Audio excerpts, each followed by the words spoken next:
It's April here in Seattle, and there's still quite a few rainy days ahead of us.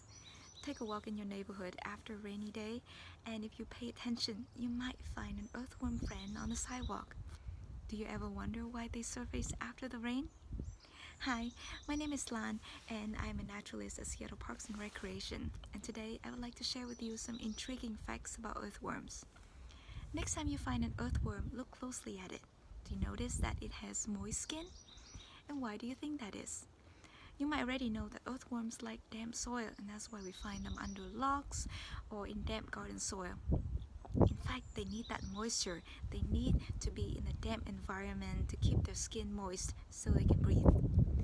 Earthworms, like amphibians and slugs and other animals with moist, slimy skin, breathe in a special way. Not with lungs like humans do, but through their skin. Their skin cells absorb oxygen from the air through a process called diffusion. I hope to demonstrate that process with this diagram. Here's the skin inside the earthworm and outside air. These represent oxygen molecules. Oxygen molecules want to move from an area of higher concentration to an area of lower concentration. And there's always less oxygen inside an earthworm because their cells use up oxygen for different functions. So oxygen molecules move or diffuse into the cells of an earthworm through the skin.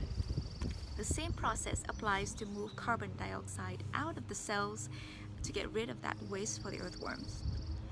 For diffusion to happen, the skin must be moist, and that's why in order to breathe, the earthworms need to keep their skin moist.